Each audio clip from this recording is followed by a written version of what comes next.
What's happening, folks? Happy Monday night. Welcome to the Paddle and Fin Podcast Network. It's me, Gene, your host of the TPO Talk podcast. We got an All American Kayak Series focused show coming up for you tonight. Co-hosting is our man, Jimmy Straws. He's here with us. We've got some really cool guests. We got returning to our show here, old friend of the show, and one of the top anglers in this nation, Mr. Garrett Morgan. No one knows that those Arkansas waters down there like that guy does. So we've got him sitting there for us. But before any of that, let's go ahead and get this thing fired up.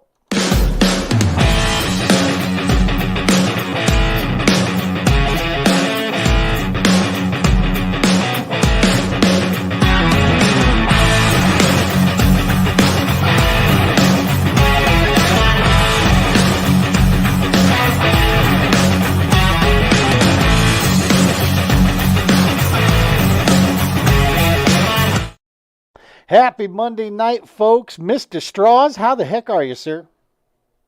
Oh, great. How you been? You know, peachy. Long time no see. Yeah, it's been a while. Flowers. That's right. That's right. Yeah. Hey, man, it's, we're winding down summer here, man. It's coming down. Fall's about to crank up, which means all the schedules are about to go through the roof again. We get to fire things back up and make our mad dash into the winter months here before the freezing, kicks on. You got anything special you've been brewing up here over the course of this last bit of the summer? You been getting out at all? I really haven't. Coming off of back surgery in February, I'm still trying to take it easy, make sure I don't hurt myself worse than what I already went going in. We're getting older. It used to take me 4 months to recover. Now it takes me 8 months, and soon it's going to Right. take a year. But other than some stuff for the Colorado Kayak Bassmasters, I will say in October, I'm over here looking at my calendar. Bassmaster is going to Caddo in October. You're That, eyeballing that, huh? yeah, that's got an asterisk next to it. I'm going to see where I'm at with work. That tends to get busy for me, but other than that, just finishing up the CK Beach schedule, going to Norton, going to Pueblo, and then if Caddo comes up, then I'd love to get to Caddo. I'd love to see you get a chance to get back out there, man. I'm starting to approach where you're at with it when it comes to the national side of things, where I'm going to start just picking and choosing where I want to go. I accept the fact that where I'm at now in my career with things, where I can make my biggest impact is probably right here with this type of coverage. This Yep. type of show, and chasing the national game for me, I think might be a foregone conclusion, because I'm just going to be, I'll throw it out there. I'm just not that good, man. I'm not good enough to hang with those guys out there. I mean, I know I can go catch fish, and I know I can enjoy myself fishing, but when it comes to the competition side of things, we got to be comfortable in our own skin. I'm getting tired of donating to the guys I love, Yeah, no, It's I like, hear hold you. on. And it's different, it's different traveling national than your own state. You know Oh what you're doing man. when you go out of state. Lakes change, personalities of the fish change, what changes the fish and how they react to conditions, rain, weather, everything that from north to south to east to. And if you don't travel that circuit enough and put your time in, you're going to get lost. And if you're left alone and don't have anybody to work with, Yeah. to kind of break some stuff down, you're by yourself. You're already at it from behind. So it's tough running a national schedule. I don't care where I finish. I just want to go hang out with the guys, see people like we're having tonight. Garrett on talking about a national guy. Man, look at what he's done Yeah, no from All kidding. Trail Series, right? So yeah, it's I've donated to him too. traveling as much. He came down to Conway last year. I gave him some money. I That's, believe that. Yeah, like in his back pocket right there. You should probably drag his kayak over his shoulder, walk down to a ramp. that's right. That's right. So yeah. So speaking of, we got just a couple things to announce here. Then we'll get Garrett on to bring him on in here. So CKB, Colorado Kayak Bassmasters. We got a meeting coming up this Wednesday. So 2 days from now, we're going. Talk to us about that for anybody that's watching the show. And I haven't silenced my phone. There it went, droid. I need one that yells out "nerd," because that would be me right there with my phone. All right. Yeah. So we got the CKB meeting coming up. This is for paid members of the Colorado Kayak Bassmaster only. Paid members through this season have a chance to show up here and kind of go over some stuff and have a vote on some things. Talk to us about that. Yeah, I like to schedule a couple meetings a year, keep you guys informed as to what I'm doing as the tournament director, where the club is going, where you guys want it to go, so I can implement that. But mainly, this is a mid-season kind of review as to how the season's going now. Um, I'm already looking at the 2025 schedule. I got a couple options. I want to run some lakes by you guys and get your feedback. How much you want to do at home? How much you want to stay? At a state within our 4 or 5 hour drive. Just kind of get a review and talk over some stuff. And then we'll have our fourth quarter meeting sometime around October or November. That's when we'll do a lot of our voting for changes for the 2025 season. That's coming up. Like this is Norton's going to be our first 2-day event that we're going to do out there for the CKB. We haven't done a 5 one day and 5 fish the next. So there's some things that we're going to have to put into the rules to implement ties, or if there's weather conditions, who's in the lead, who wins. So just club stuff. And I just want to review that. But I really want your guys' feedback on some of the lakes that I'm going to be presenting in 2025 to make sure I'm putting a schedule together that keeps our members happy. Right, right. Well, and that's one thing to, I mean, if you have, if you want to get more involved with what we're doing, if you want to have a say, you want to see where the members are, as a joint, this is your opportunity, to actually chime in and have your piece, at least be able to have your say in the matter. And that's one of the things I love about the CKB, man, is that it's by, just keep in mind, I mean, obviously, like with anything else, just because you say something doesn't mean it's going to happen, but you can be heard, right? And Yep. I'll be honest, sometimes a member has brought something up and they'll make a statement that is like, man, I didn't consider that. I didn't, and it changed my entire opinion of a topic. So it's like, yeah, we should, there's nothing to be hurt from this. So it's always an awesome time. We're going to be meeting where? Famous Dave's, is that where we're at? Yeah, we'll be at the Famous Dave's in Thornton off of Route 7. They got a nice little room back there that's usually fairly quiet. We can get them to turn the cranking music down. That's right. It's always cranking back there. But yeah, it's not everything is always up for a vote Right. in the bass club as it should be. You can't give the members too much power. Somebody's got to stay behind the scenes, create. We can put some things out for a vote, but I want your opinion on lakes. Me, Matt, and the board are still going to make the decision of the schedule. Yep. I've learned, don't ever ask people, what do you think the schedule should be? Because everybody's going to have a different opinion, and somebody's schedule is not going to get picked, and someone's going to get butt hurt. I'll just be straight up frank. Yep. And then they're like, oh, you didn't pick my schedule, and I'm not fishing with him. He's favoring his other friend. And so schedules aren't really up for negotiation, but I want your feedback on lakes and when I would present them based on a time of year, traveling, and all that stuff. And then I'll put it together from there, and you guys can be surprised.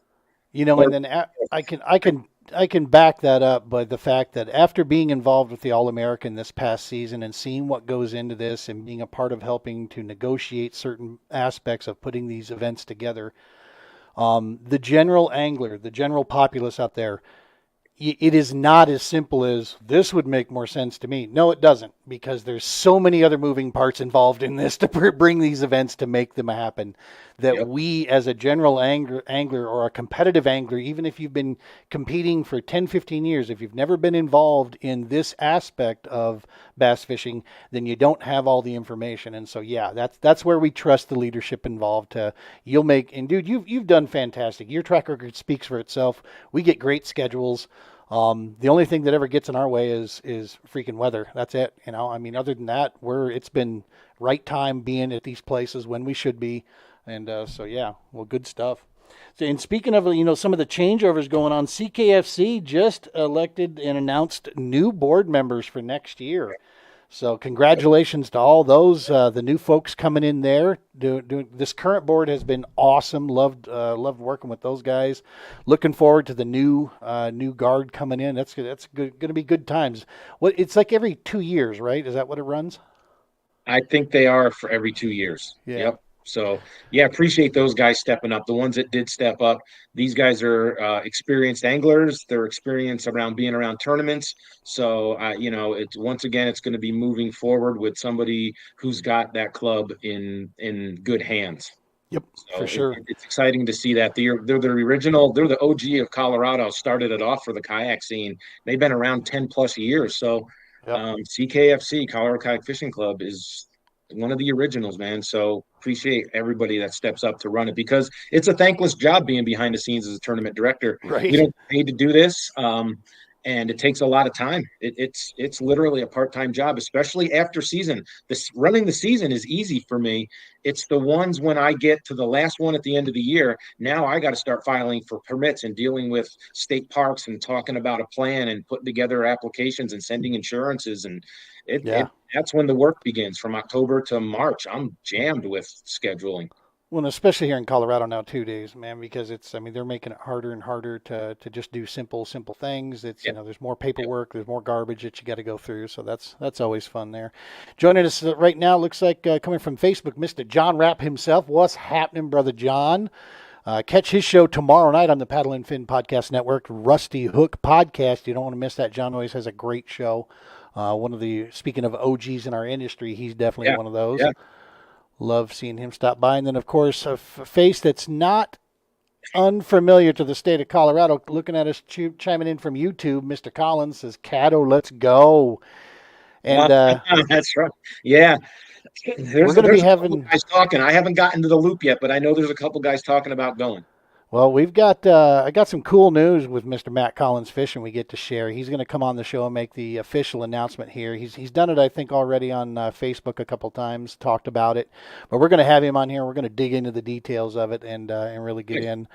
And, super, super cool. He's one of our anchor, one of the first members, of course, that for the TPO Pro team that we put together there. And also from Facebook, man, he's probably still out in Oregon, I think, a few hours behind us, Mr. Jason Lovell. What's up, Jay? Sure.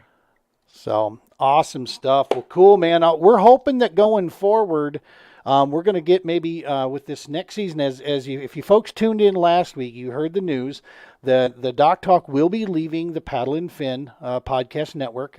It's just based on future plans and things we got cooking right now for next year. We have to, before the big heavy season kicks off, we wanted to make some changes. We're still going to be talking about Paddle and Fin. They are still, a family to us. We love those guys over there. Still highly encourage people to check out. I believe it's 7 days a week right now. It might be 6, but I believe it's 7 days a week. They got a show for you out there on the Paddle and Fin Podcast Network. So give them a subscribe, give them a like, follow those guys over there. It's a good growth splitting that's taking place right here for us. We're just repositioning ourselves a little bit. So everything will remain the same. We'll still be on the same, social platforms, of course. And our audio downloads will continue to be out at all the major audio platforms. Our show will still be on there. Might even have a show name change, though. That might take place. We'll see. Again, this is all about the future and looking. We're positioning for some cool stuff we got coming down the pipe. So, all right, man. Well, he's been patiently waiting here. The guy's he's been doing some family duties here as a dad. Guy sitting in our green room here right now, Mr. Garrett Morgan. No one knows Arkansas waters like this dude. Let's bring him on in. What's up, brother Garrett? How you doing, man?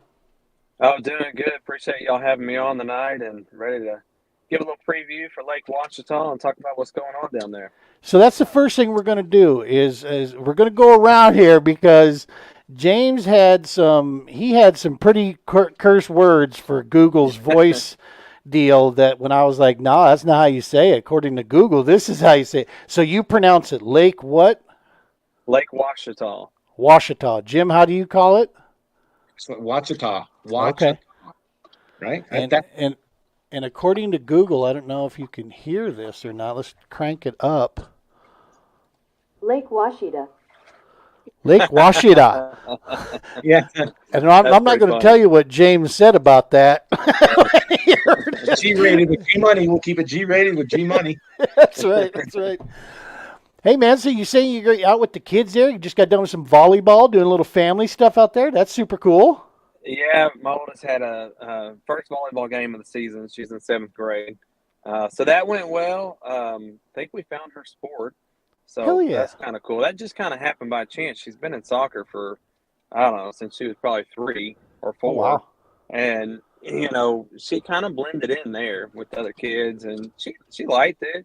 It was there, but watching her play volleyball, you can tell, like, she's just different than the other kids out there. And that's she awesome. served 15 straight times today. So Holy we're pretty crap. pumped and pretty proud of that. So we got out there with a W and headed to the house. Heck yeah. So you got just the one, or you got more than one kid? I have my 11-year-old, well, soon to be 11, 10 at the moment, but she'll turn 11 in December. Ainsley will turn 13 in November. But she plays softball, and so we did that this weekend. She hit pretty good. Their team, at that age, man, it's all about pitching and catching. Do you have somebody that can catch the ball, and do you have somebody that can throw strikes? Right. So we did for about 2 games, and then it went a little downhill on the pitching and catching side. But they're getting better and having fun, and they keep us busy. But honestly, that's why I don't fish as many tournaments anymore. Yeah. As we're just picking up with stuff going on with the kids, and I've all but pretty much quit local trails. However, I did volunteer to take on Arkansas Bassmaster next year. Oh, no kidding. No one's really picked that up and done anything with it. And I went to the championship last year, and I saw how many people were there from Tennessee. And I'm like, guys, we got too many good anglers in the state of Arkansas not to have a trail that our anglers can qualify locally. Yep. And there's really not a whole lot of extra work to do. So we have a really good local tournament trail, around the state. There's several different trails. There's about 5 trails.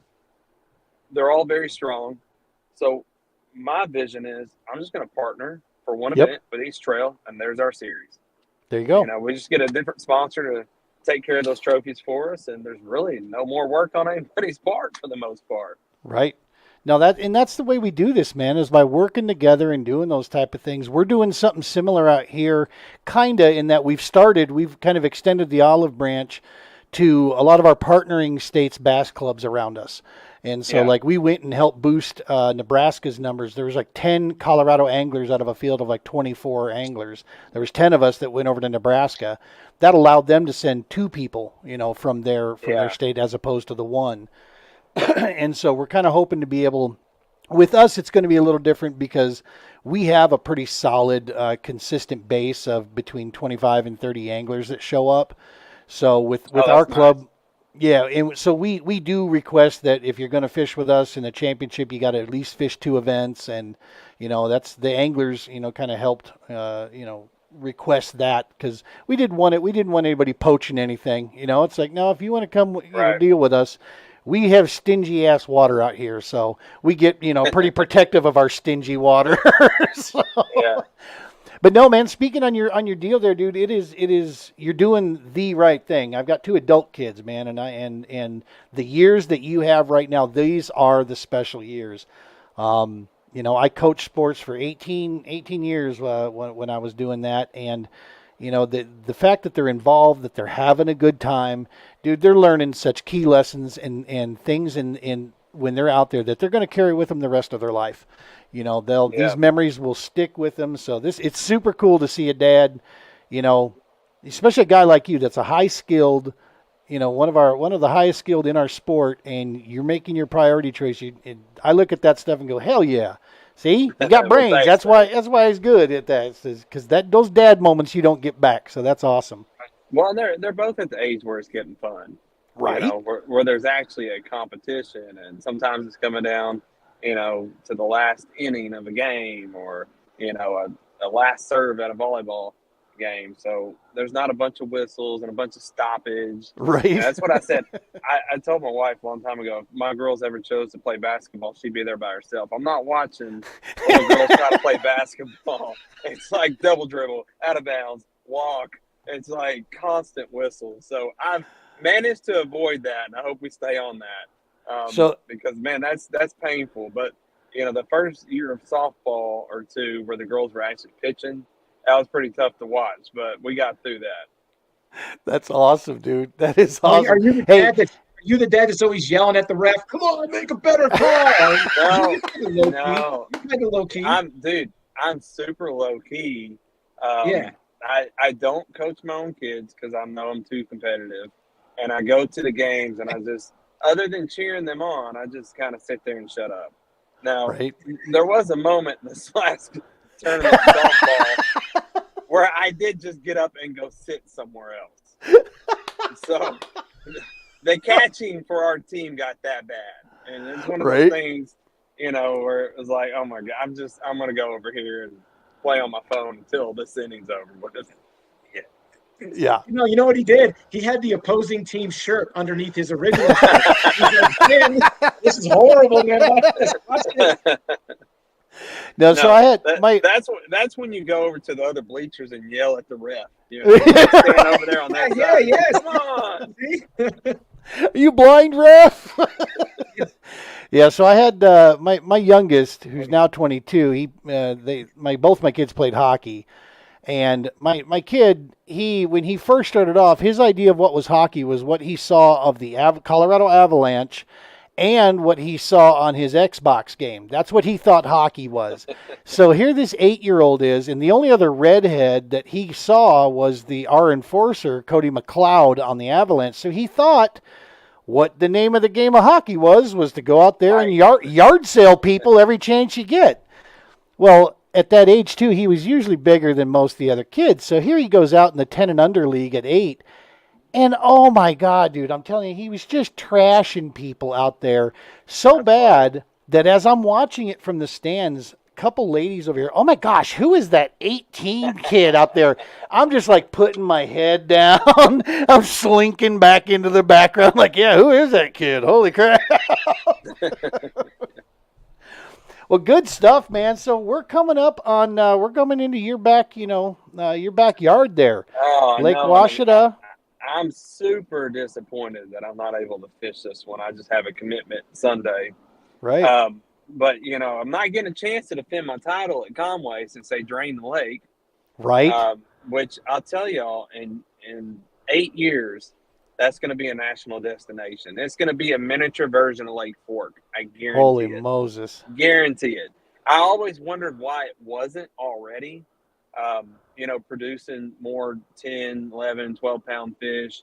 And, it's just over the years, there's 5 creeks that feed that lake. There's one exit, just the amount of sediment that came into that lake. You can already see how much the lake has dropped just by them lowering, opening up the dam, draining it all. I mean, wow. Things have just really compressed down. And they're going to come in and hard pan a lot of areas, create more depth, make some boat lanes. So I'm looking forward to the day that it's back up. But I was still planning on coming to Ouachita. Right. Just didn't work out for me schedule-wise. But I tell y'all, it's really gotten better since the last, couple big events that have gone there. I know there was a HOBIE championship there a few years ago. There was the KBF event that was there. Right. And it's really a different lake than what it was back then. So the thing has, according to this, offers some 66,000 acres of water on this thing. It's one of the largest in the state. Yeah, it's a huge lake. And there's really a little bit of everything for every kind of angler out there. So, clear water to stained water, deep, shallow. There's not a ton of stained water this time of year. We just haven't been getting a lot of rain.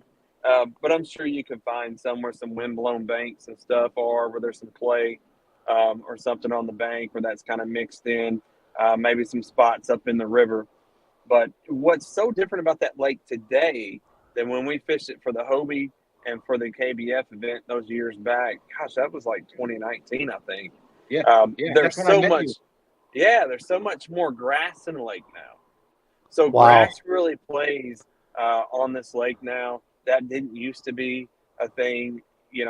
There's a possibility of somebody, catching over 90 plus inches 2 days in a row, or even a few folks. Whereas before, you're kind of looking at a mid 80s. Local events I've won out in there or been competitive in. And I don't know if I ever won a local event on that lake, but mid 80s would generally win the event.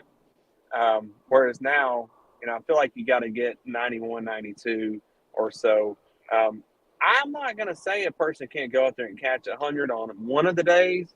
I just don't see it happening on back-to-back days on that lake. But, if y'all hit it just right, if someone really figures something out, I could see somebody, going for 100 inches one day and mid-90s the next to win the event. Right. I think if you're wanting a top 5 or top 10, high 80s or low 90s consistently on both days. So it should be a good event. That is fantastic, man. Something like over 200 islands on that. How much do they play in a guy's strategy there? Are they worth looking at? Is it what's your opinion on that? Yeah, they are worth looking at. When I got third in that KBF event, there was a particular island that I stayed around for both days. And it was in about 45, 50 foot of water. And there was a ton of submerged timber that came up, to about 20 foot. And those fish were schooling in that timber. And every once in a while they would come up. Now I'm going to share some juice right here. So y'all Yeah, pay yeah. attention. When they came up and they were, busting shad, of course you get them on top water. A lot of folks will give up on that school when they go down. The thing that I do that most people do not do, I pick up an A-rig when they go down and throw it back out there and let it sink for about 20 seconds and start rolling it. And I picked up several stragglers that way in that particular tournament. Hell and yeah. So that's just a little trick that I've learned over the years. A lot of people put that A-rig up after February. Right. Well, what emulates a ball of bait better than an Alabama rig? No kidding. And, in kayak tournaments, as far as I know, every organization allows you to throw them. Arkansas, you can have 5 hooks. So why not bring that sucker, and you see some schooling fish, throw it at them. Heck yeah. And that's the thing is because when they go back down, a lot of times that's that suspend time, right? It's like they won't always just completely reset. Sometimes they're suspending, till striking again there, till they get fired up again, another time through. So yeah, that's awesome stuff. Jim, when you were there, what was your thought when you were going into that place? What were you looking for? Wow. I don't know. Coming from Colorado, I went there and I did map study. I'll be honest. I mean, Garrett was there, and it was the best of the best fishing that TOC in 2019. I went there for 14 days, and I used it as a vacation. I pre-fished. I literally hit every ramp. I went from Denby to Brady Mountain. I went up north. I went to Little Fur. I went out to Twin Creek. I went around that whole entire lake and just fished everywhere. And then I had so much information come tournament day. I'm like, I don't know where I'm going to go. So I just went. It's almost like having none, right? When you get too much. Hey, that's a thing, man. That is a thing. Yeah. It really is. 100%. Before that tournament on Conway last year, I hadn't won a tournament on Conway in a long time because I got so many spots. It's like I'm always like, where do I go? Where do I go? You kind of get spun out before the event because you got so many options. Yep. 100%. Yeah, you get in your head, you get to spot A, and as soon as you get to spot A, you're thinking, should I be here? Should I not be here? Are they going to be right. Should I be in spot B? And you never really settle down, and you pass right through everything. But I'm not really a cranker, and I made a decision that I'm just going to go to Stainwater, and I'm going to crank. And I went to Twin Creeks, and I went across from that launch ramp at Twin Creeks, and there's a bluff wall that makes a cut right there. I just had a 5XD, and on the first day, I was just jacking them. But they were getting the back hook, and I didn't have that stinger hook on the back, and I probably lost like 3 17s and an 18 that day. That first day completely killed me. I went back the second day for the TOC. I switched that back hook to that big swing treble, that stinger on the back, and I stuck everything, but it was too late. I was too far behind. I couldn't make the comeback. And Jody Queen and Matt Scotch were fishing Twin Creek, but they were in that southern arm of that area when I went to the northern part of that arm. It's that old saying, you can't win the tournament on day one, but you can damn sure lose it on day one. Yeah. And Garrett, there's all 3 species in that, right? Smallmouth, spots, and largemouth? Yeah, but honestly, the smallmouth and the spots don't play on that lake. I mean, it's a largemouth lake. Yeah, you can catch, a few smallmouth, but if you got smallmouth in your limit, you're not going to win that tournament. It's, there's few and far between. And our smallmouth and the Ouachitas and the Ozarks here, it's not Tennessee River or even 10 killer, those ones that really get big. I mean, a 16-inch smallmouth that's a good smallmouth in Arkansas. Wow. So yeah, you don't want to bet your tournament on that. But right, something that he brought up was cranking the 5XD. From this lake. And that is something that me and my brother have done. He actually has a cabin across the lake. And So we're out there quite a bit. But he keeps a Tennessee shag colored, 5XD and 6XD on the deck, along with a sexy shag colored one. And dude, we'll throw it in standing timber. And most people, right? You can wiggle it through there. We've caught. You got me? Yep. You were cutting out just a little bit. That's all. Okay. Yeah, we got you. Well, anyways, but that is a strategy to use, and also taking those as you go into these pockets, they'll be able to cut left, and you'll see where the water would naturally drain in these ditches and come into the lake. Throwing those bigger crankbaits right down those drains, you'll catch a lot of fish doing that on this lake this time of year and all the way into October, really. That's outstanding, man. We've got some stuff lined up that I'm going to be with the Global War on Terror's Wall of Remembrance in Joplin at that same time, so I won't be able to make this event.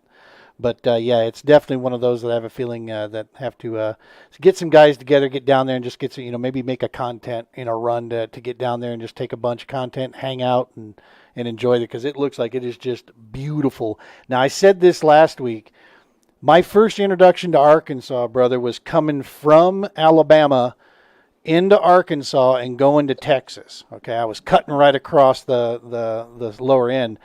And dude, all I could remember of Arkansas was Little Rock. And so I was not impressed with that state because of Little Rock. It's like those roads are trash.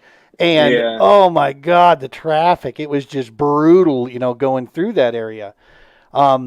And so I didn't have the greatest opinion of the state, right? And leading up to, I'm like, yeah, you can have it. It's take it or leave it for me type thing. But then last year, we go down to Felsenthal, and on the way down, I went through Joplin and then followed that down because I met Josh Boothe there, and then Josh and I drove down, for the rest of the way for the championship last year. Oh my Lord, that section, that western side of Arkansas, that is just absolutely stunning. That is some of the most beautiful country that you're going to find in the entire U.S. I'm just telling you right now, it is, and I've traveled a lot of the U.S. and that is just gorgeous, through that area there. That's it's a beautiful section of the state. I tell you, that section of the state also is just world renowned for trout fishing. People come from all over the United States, all over the world to come trout fish in Arkansas at the White River and the Little Red River, which at one point held the world record brown trout. Wow. And, that's only 45 minutes from my house and from here in Conway. So there's some really nice, bluff walls and good scenery all through the Ozarks there. And, of course, you got the Buffalo River, which I would love to see us at some point do an event on the Buffalo River.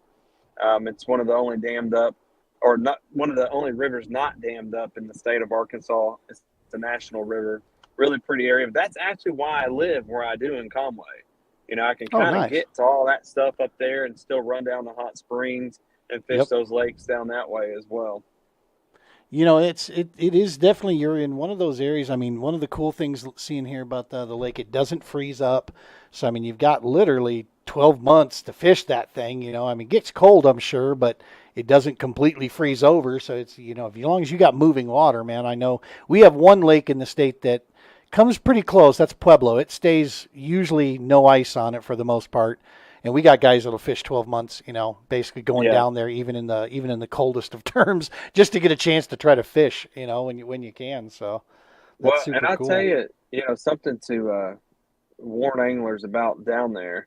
My brother's been out lately, and he said there's some gnats out there on the lake right now that will just eat your ankles to death. So definitely long pants, socks and something over your feet.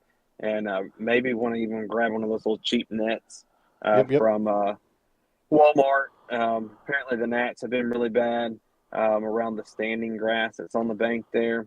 But anyways, it's just, a little tip to throw out there for folks. Is that those no-see-ums? Is that what that is? What they call them, no-see-ums? He was saying something about they introduced them to help kill off some of the grass. I don't know if there's any truth to that or not. Yikes. This kind of just popped up. But that grass is really taken off on the lake. There's some of that grass that's on the bank. There's also coontail, and there's also hydrilla in there right now. So For sure. I'd tell you a part of the lake that's probably not fished as much in tournaments that has produced some big bass in our local trails. I know the big bass been caught out there a couple times. Is the state park area, and there's some good grass around there. So if folks are down, get some time to pre-fish. It's a good place to camp. Good place to just go fish. A little different. I'll tell you another strategy that Jacob Wheeler used there years ago when he won the FLW championship was just taking a whopper plopper and just going in and out of all the little fingers basically as fast as you can. And what you're essentially doing there is looking for what they call those wolf packing fish, where there's, Yep. 3 or 4 good sized fish, 17 to 20-inch fish that are running those banks just looking for brim and just feeding on brim all day. And so that's one of those strategies, though. You're probably going to fish for about 7 bites all day. Right. You're going to lock that big whopper plopper or a big buzzbait on your hand, and you're going to cover as much water as you possibly can. But if you haven't ever watched Jacob Wheeler do that, there's an old FLW video out there. Just go to YouTube, type in Lake Ouachita FLW, go watch that. That strategy's fun and it works, but you can't be one of those guys that, I'm not catching fish. I'm not catching fish. I'm not because you're going to make a lot of casts and not catch fish. But when you do, they're going to be the good fish. So, James, you're one of those guys that you need that feedback, right? You need to be hitting fish to stay mentally in the game, right? Les Prefish has told me not to.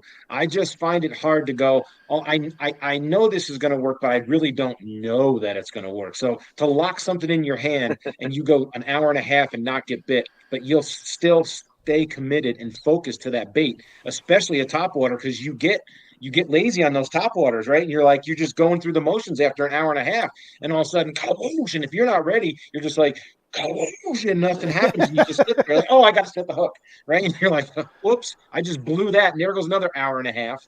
But yeah, that's me. I'm that guy.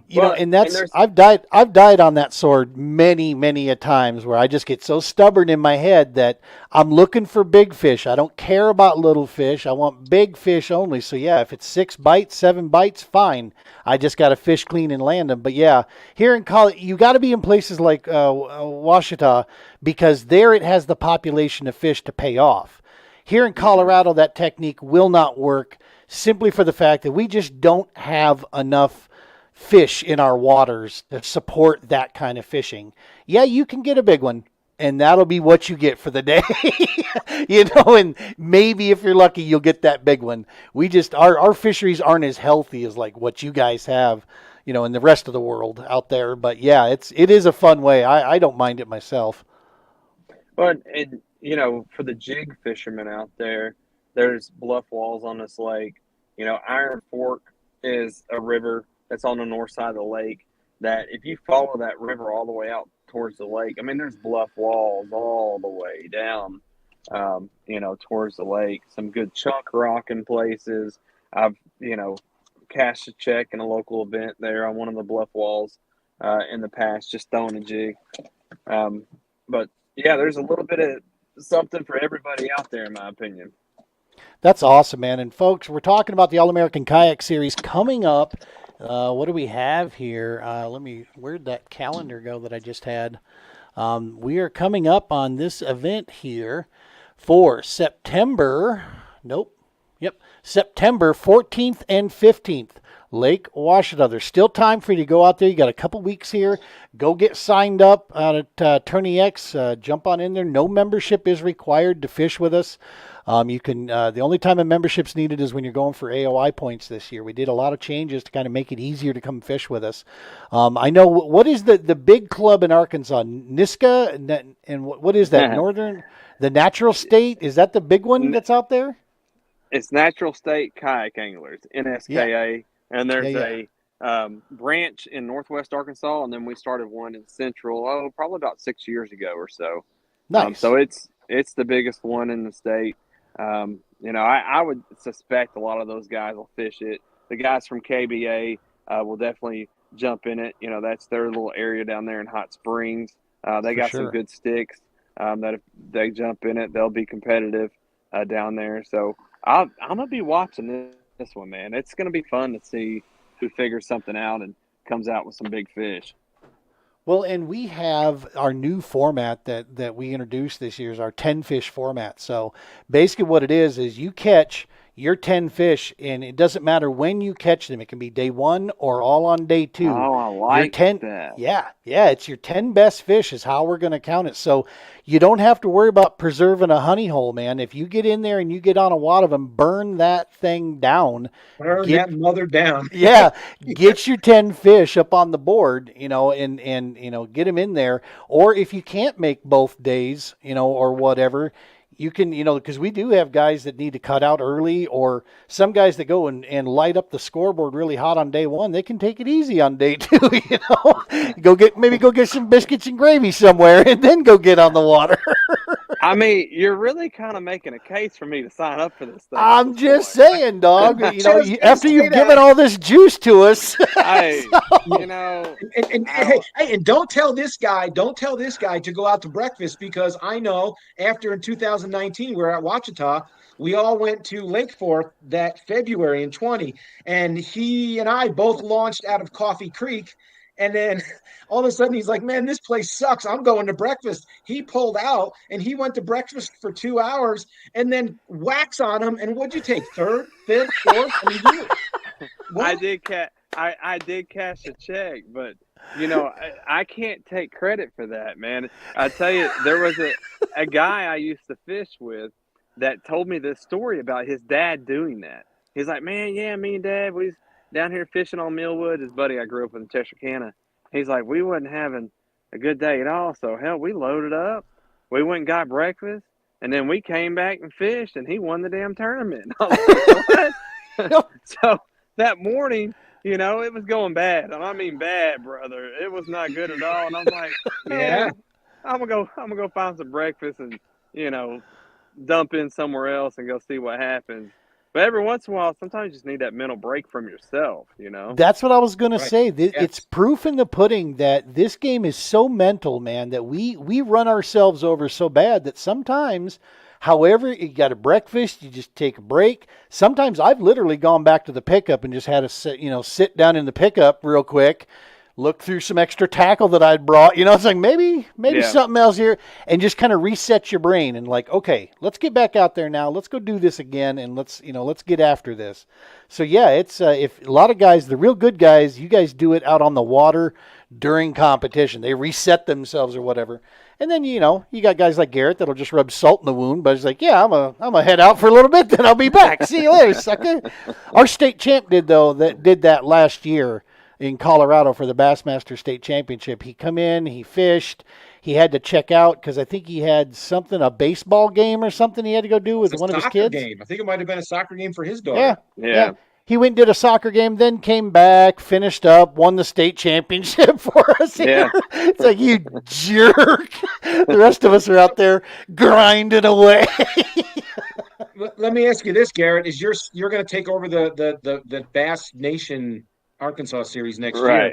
Are you going to be doing? Is your championship going to be a open event that anybody can come to as long as they pay dues or whatever to get into it? Your Bassmaster membership, your nation dues, or is it going to be a closed event for only people who hit your trail series? I think we'll talk about that and see what everybody wants. I would like to make all of the regular season events like open to anybody, but then a closed championship for people that fished it. I mean, I just kind of feel like that makes the most sense. Yep. That would be my preference, but I'll get other folks' opinion on it. When you've got the numbers, that I agree. I think that's the way it. When you've got good turnout on a consistent basis, it makes sense to protect those anglers that commit to your series, right? Absolutely, yeah. But it's because we've all been there. We're all on that side of it. But in the areas in the states where they don't get, like maybe like Nebraska, they don't have a series. They hold just a championship, so they keep theirs open, which that makes total sense too, because they don't want to shortchange anybody. WKB is going to be the same way. Wyoming Kayak Bassmaster is going to remain open like that, because you're just not going to have a lot of guys that can commit to that. So, it makes sense here and there. The other piece of it, if people can travel into Arkansas, well, then heck, they can probably travel to national events for the most part, right? So, Yep. Don't come try to jackpot, at the end of the year, because the whole point of us doing this is to create, an avenue for anglers in the region. I won't say necessarily the state of Arkansas, but, there's going to be some people from Oklahoma that are closer to us than maybe some of the stuff they got going on, and Missouri closer to us. I was going to say, you're going to get them Moyak boys coming down for you. Hey, that's fine. But here's something I've felt like our local trails should have done a long time ago, and, it just fell on deaf ears. For their local series here, to me, they count way too many events for their Angler of the Year. And you see that the national events have, kind of stuck between 3 and 4. Yep. And to me, that keeps more anglers because they still have a chance. If you have an event, kiddo. You're cutting in and out there, but I think the point of what you're saying is it keeps more people engaged. There you are. For a minute there. Well, that's all right. All right, you there? Yeah, we got you now. You were saying that you think with that 3 and 4. Oh, looks like you froze up again. Where's my good screenshot snipping tool? I need to catch some of these facial expressions like this so I can blackmail some of these guys. Okay, am I back? Yep, there you are. Am I back? Back on Earth. I had to go in the house here. But anyway. That's all right. Yeah. My point is, I want to try to keep as many anglers involved throughout the course of the year as possible. Yeah. And I think once you make it like 5 or 6 events, if a guy misses an event because, his uncle got married for the 3rd time or something, and he's supposed to be at the wedding, then he's done. Like, are we related? But then he can't get his events. Whereas if you keep it 3 or 4, the average kayak angler who I think probably fishes 4 events a year, the average local guy, to me, I think that's what this is designed for. Yep. To try to keep them interested. But I feel like if you're going to have Angler of the Year, it shouldn't be a participant of the year trophy. Like who went and participated the most, Right. So if you're narrowing that down to like 8 people in a club of 40, I mean, is that really the Angler of the Year, or is it the participant, of the year trophy? So who had more time off than the other guy? I want to see. I want the majority of the anglers that fish the series to be able to get all their points, is what I'm saying. Yep. So if there's 40 anglers, I want 35 of them to get all their points for their AOI. To see where it falls. Let's give everybody a chance to be involved in the deal.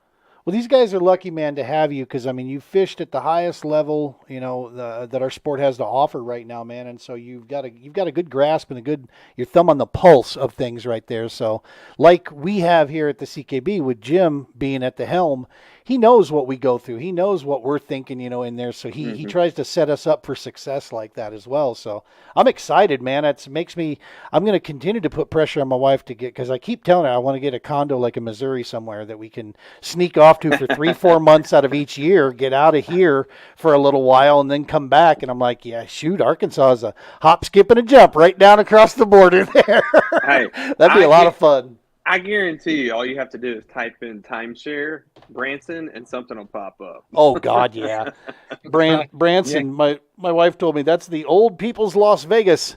It is. Yeah, it is. Yeah. Well, are there any questions from folks on YouTube or anything about the lake or what to expect? Nothing coming in, huh? I'm kind of blown away there. We've got a great amount of people watching on all the channels right now, but not a lot of questions. Folks, if you have questions about the lake, please fire them up here. That's why we're live. That's why we're doing this. That's why Garrett stopped by. So, yeah, let us know if there's any questions out there. And a lot of what we'll see also is that right about this time also there's another podcast that goes off that grabs a lot of viewers, and so people catch our show sometimes recorded. Okay. I do know that, so we'll be watching that stuff for the comments as they come down. Now let me ask you this: in the series this year with the All American, have y'all gone like most trails to where it's like designated ramps, or is it still open in this series? Josh Boothe wanted to maintain the advantage of kayak fishing, which is our mobility.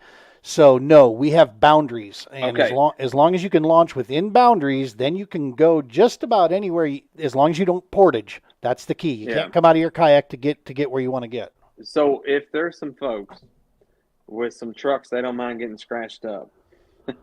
There's some national forest roads on the northern side of this lake. Nice. That have little dirt ramps all over the place. Now, fair warning, if you come across a creek, put it in park and go see how deep it is before you drive across.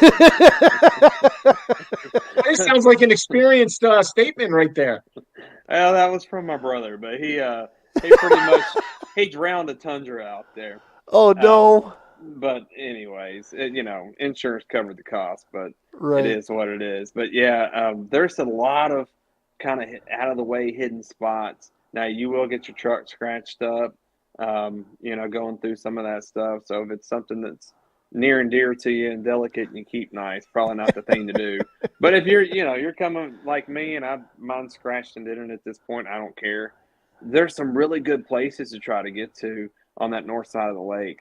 I like that stuff, on man. some of those national forest roads. Too bad it's not hunting season because you're going to see a lot of deer driving around that way as well. So it's really beautiful country over there. Lots of good things to check out. I'll tell you, if we get some rain, the rivers could play.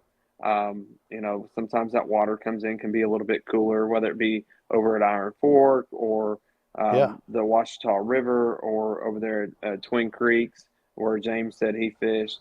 If we get some good rain between now and then, y'all watch the weather, those little areas could play pretty good that time of year. So now, am I reading right? It's 62 miles from one end to the next. I mean, it's a good sized body of water. Does that sound about right to you? Yeah, and it's going to take longer to drive that, okay, because you're in the mountains and, nothing's just a straight shot. So kind of keep that in mind when you're driving from spot to spot. Are there any areas where there's big bridges that cross over there? Is that in any of the skinny areas, or is it pretty much if you're going to drive, you're going to drive around it? If you're going to drive, you're going to drive around it. The only bridge that comes to mind for me right now is just the one that goes over the Ouachita River. Okay. But that's a narrow bridge. It's not real big, and it's kind of where the river comes in up there. But hey, listen, don't let me make y'all think you got to go far to find fish, though. A lot of these marinas on the south side of the lake, there's a lot of retreads around there. They have a lot of tournaments on this lake, and there's not a lot of ramps that can host a tournament. So those ramps that you look at, you're like, oh man, they could probably do a Thursday night tournament there every Thursday, or they could, probably have a BFL event here. There's going to be a lot of retreads around there, and it's likely that some of those have gotten together and are schooling early in the morning too. Right. So it would probably benefit folks to, get here early and pre-fish. So Bill Sanders tuning in through Facebook says, "Where's that honey hole island? But don't tell everyone though. Just tell him." It's somewhere between the Crystal Springs launch and Iron Fork. Oh, great. Yeah, good luck there. There we go. All right, You set, Bill. You good to go now. You got your marching orders there. So go get her. And if I remember, Garrett, the area you're talking about by that state park, that's the northeast kind of corner of the lake, right? If I'm thinking right, is that the northeast of state park? It is on the east side of the lake. I want to say it's on the south end though. The south by the damish area where Echo Canyon is and all that. Yeah. Because I fished Echo Canyon and I was going to go in there, and I actually got into some decent spots down there at the TOC. Super deep, clear water, but I knew it wasn't winning fish. I had to get bigger fish if I was going to compete with those guys at the TOC. But yeah, Echo Canyon was a great little place, man. I launched my kayak. I felt right at home. Bluff walls right there, sitting 14 feet from the bank. You're in 35 feet of water, and I'm like, wow, it's super clear. You can see down and. Yeah, it was there, but man, I needed a little stain and some brush piles. Well, and I'll tell you, I'll be interested also to see what some of the finesse fishermen that come in from out of state, what they're able to do here. Of course, we have, guys that do the forward-facing sonar thing here, but there's not a ton of people that really do the drop shot thing. There's not a ton of folks that Ned rig around here. So just because I like to go out there and crank and I like throwing a rig and top water and all that, It wouldn't surprise me if somebody came here and did something totally different, very finessey, and really got on them, because they just don't see a lot of those presentations on this lake. When you're liable to get access to some fish that haven't been pressured too. Exactly. Yeah. Yeah. That's awesome. But like you said too, you gotta make sure you're keying on those largemouth and not smallmouth are the spots, because you could get burned spending that day out there in deep water drop shotting for the wrong, I don't want to say species, but the wrong genius, so to speak. The wrong flavor. Yeah, exactly. Wrong flavor. You want to get around, like you said, those submerged trees, islands, or brush where those largemouth are going to congregate. Well, if you see hybrid bass out there, not the true stripers, the hybrids, a lot of times there will be largemouth mixed in with them. Now, the stripers, not so much. Obviously, they'll get eaten. But, there are some giant stripers that I could see a guy, if they got into him, being like, man, screw the tournament. I'm going to catch these for a while. But dude, there's like 30 and 40-pound striped bass out there on that lake. Dang. There's some good opportunities for somebody to go out there and, catch a dream fish. So go ahead. No, I was just going to say, so now they talk about also that this was, this lake was, so it's man-made. It's a man-made reservoir backed up there for the hydroelectric. Is there much of a draw? Is there a scheduled draw that goes on with this where they start pulling a little bit heavier? And if so, like in Table Rock, dude, when they pull water, that turns a switch on with, certain points. They come alive when that flow starts happening. Does that happen here? Unless you're just right up there by the dam. The lake's too big. The lake's just way too big. You don't even notice it. Okay. Wind would affect it more, I would think. The wind direction. Set them up on points the right way. Yeah. Okay. Awesome. It's good to know, because I watched that happen at Table Rock, and that is a huge body of water. But I'll tell you what, when they start pulling and they get that schedule going there, I have seen that firsthand, where a point was felt like it was a dead, just a desert, and then all of a sudden this current starts going, they start pulling, and within 10 minutes of that, 15 minutes of that, all of a sudden, boom, this point comes alive.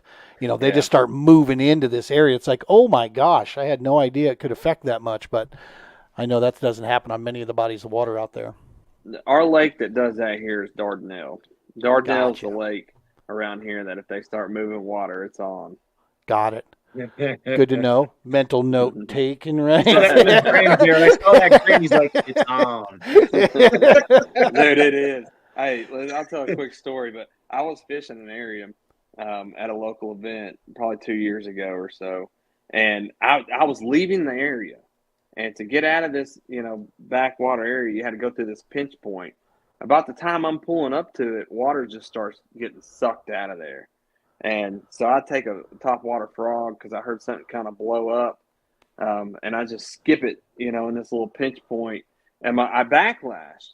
And so I'm sitting there picking the backlash, and I noticed my line ran right by me. And I was like, oh, crap. Something grabbed it. And I'm not kidding you. I sat right there for 12 minutes and caught a fish every single cast and won the tournament. My God. It was just nuts. Yeah. But that's one of the few lakes where it gets like that here. So now it looks like on the east side, there's a lot of little towns around, especially down on 270 down there. But on the east side, the big one is Hot Springs, right? Is that that's the main? Now on the west side of the deal, looks like the biggest that you're going to find, and it's not super big, but it's a little bit bigger, Mount Ida.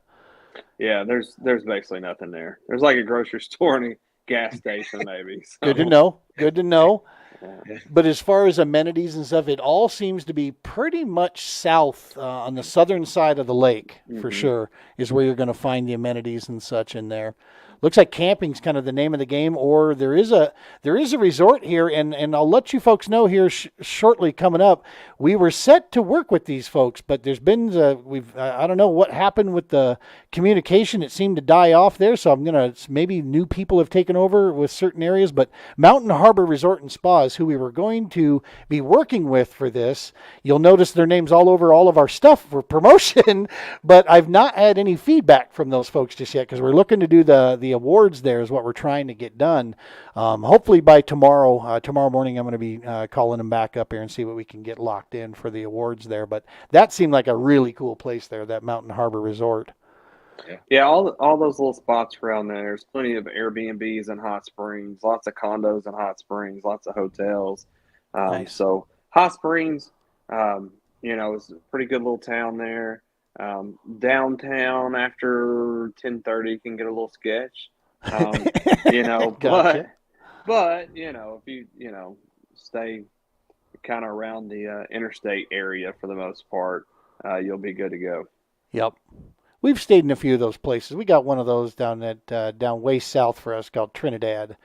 It's there's just certain sections of town you don't want to take your kayak in there unless it's bolted down, type thing. Yeah. Who knows what you might end up with in the back of it by the time you get out of the parking lot. I mean, hey, if you get bored and want some entertainment, though, go to Walmart about 9:30 p.m. on Saturday on Central Avenue. You will see more walks of life than you're ready for.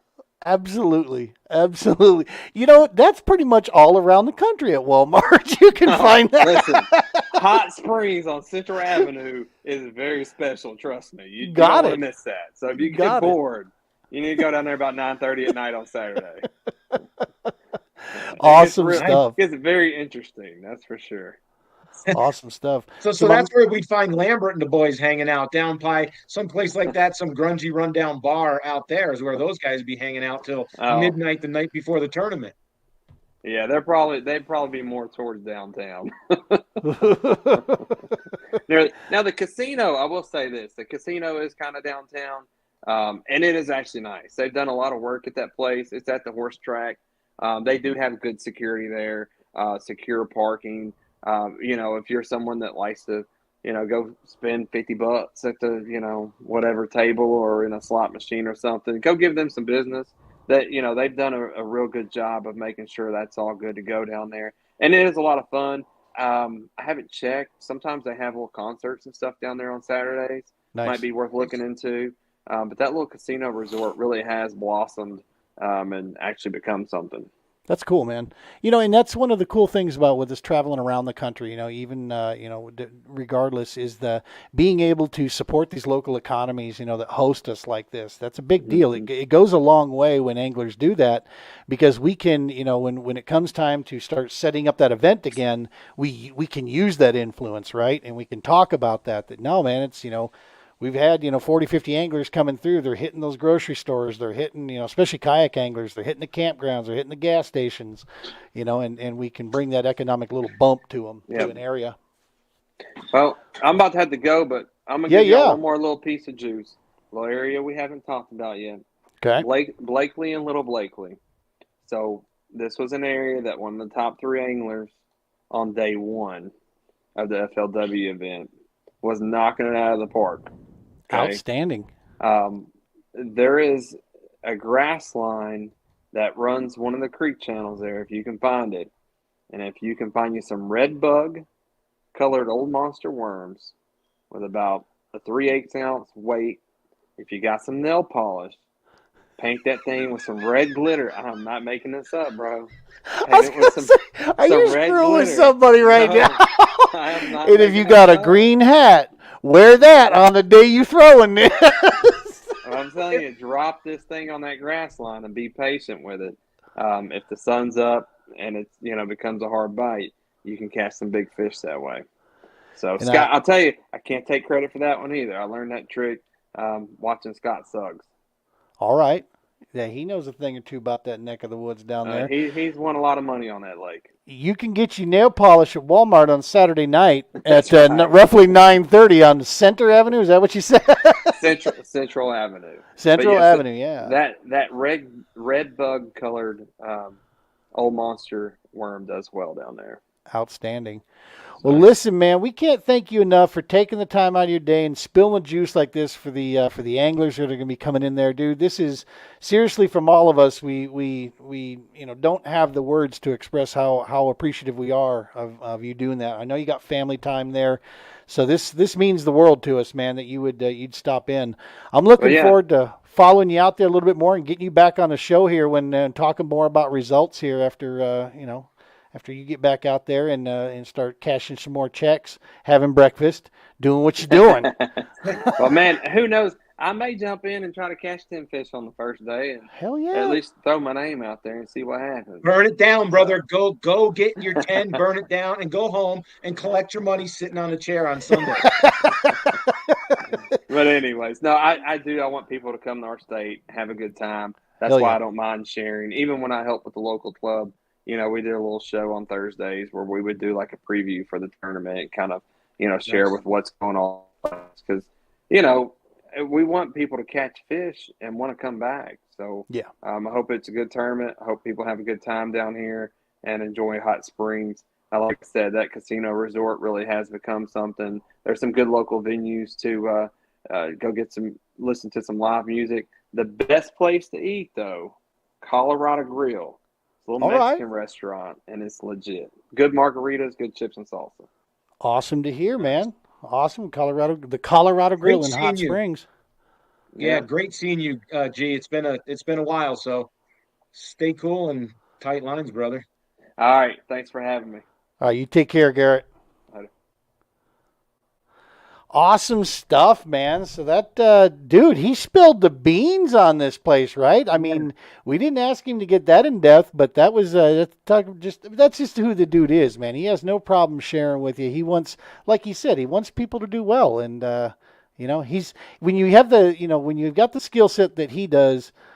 He's not worried. I mean, he'll go do what he's going to do Garrett Morgan things regardless of what he tells you, and he'll give you exactly what he's doing and he'll still beat you with it. Well, 100%. He'll give you the juice, but he's going to give you the juice with the pulp. He's going to keep the pulp-free juice to himself. That little snippet at the end. If you listen to him closely, he's giving out juice, but you got to read between the lines. He said something about grass that was not there when I was there in 2019. And I was going to ask him, but he wanted to go. So how much grass is taken over that whole entire lake? Is it around the whole thing? Was the water lowered because of some reason, or did they not get rain?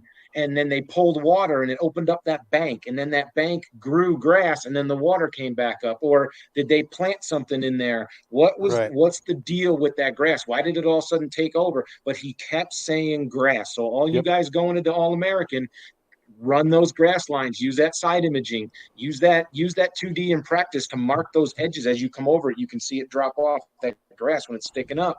Mark that stuff, and you can set up and parallel that and drag that red worm. I mean, right there. That was basically what I would do if I went to Ouachita, based on what. And apparently up on the north, if you're up in those northern trails up in there, if you're running your side scan, you might find a tundra, because it sounds like they drowned one up there. In the creek channel, yeah. Yeah, exactly. They do. They drop off big time there. Yeah, for sure. We had a guy on CKB. My man Lucas got himself stuck. Was that Swanson? That was at Swanson Lake in Nebraska. He got stuck out on because the ground got real soft real fast. That was rough. He was fender deep, like to his running boards, right? Like, poor you got homie. him pulled out, or do you have to call a tow truck? I can't remember. I think he got a tow truck to come in and get him, because we didn't have a tow strap that was going to be long enough to get a hold of him. I went down there to go check on him, but by then I think he was already squared away and had some stuff going. But yeah, that was because the water was down so low. The ground started off nice, but then there was one little patch. It just turned into complete quicksand.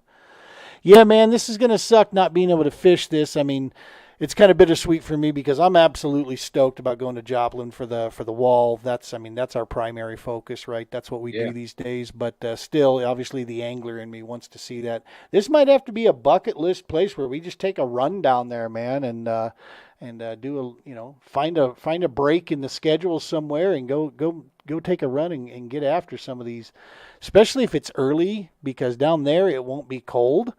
At least near as cold down there. So that'd be a cool time to get in there and see what's happening. But yeah, if for those of you that are fishing the All American, watch this, listen to what Garrett tells you there. If you're looking for places to start, it looks like there are a lot of areas, no matter where you go.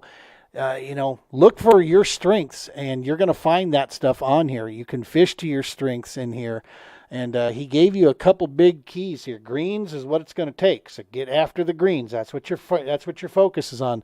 How awesome is that if you can just focus on those green cross-eyed crazy ones, right? I mean, that's what you're looking for. That would be awesome. I mean, that just says it right there based on a seasonal pattern. It almost tells you where to look. And that's why he was saying the grass. I'm guessing those fish are just sitting inside the edge of that grass, waiting for something to come by. They'll shoot out and they're going to ambush and then go back in the cover, right? So versus the smallies and spots, that's the guy like me, Josh Gardner, and Chen out there like this, spinning in circles, chasing the drop shot stuff, and we come up 3 inches short because Garrett's up there jacking largemouth out of grass in 2 feet of water.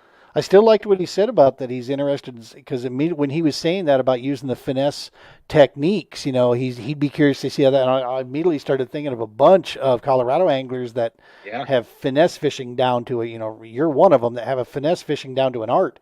And that would be cool to see, you guys put some of that work to it, especially getting around some of that shrubbery. But, a long time ago, man, I was one of the first things I was ever told, and I always remind myself, I say this to myself at least one time during every tournament: find the grass, find the bass.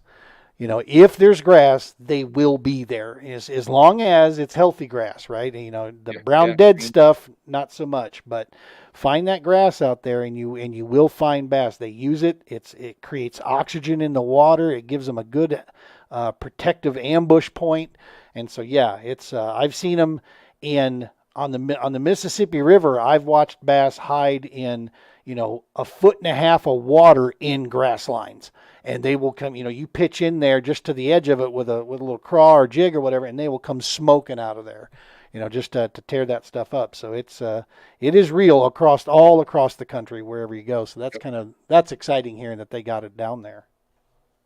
Yeah, for sure, because we don't get to experience that out here in Colorado. No. We are pretty much grass-free lakes for the most part. So, once again, back to that national thing.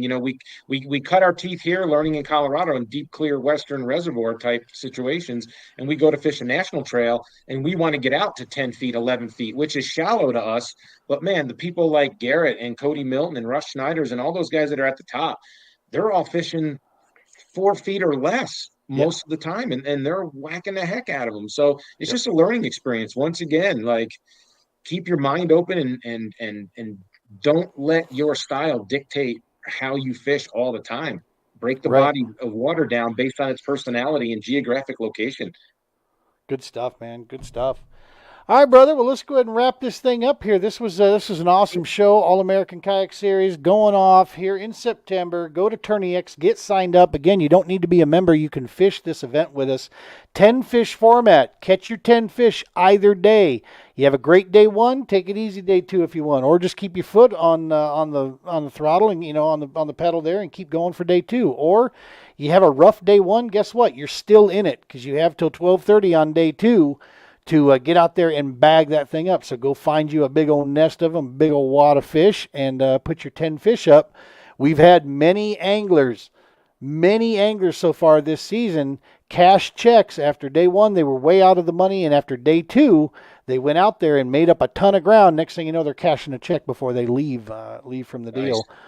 All American has some of the best payouts you're going to find out there, so absolutely go check it out, folks. Make sure you're heading down there, Lake Ouachita. Don't miss this. It's got great history, and it's setting up and looks like it's fishing super, super good. So, Mr. Strauss, thank you so very much, brother. I appreciate you tuning in here and giving us your expertise.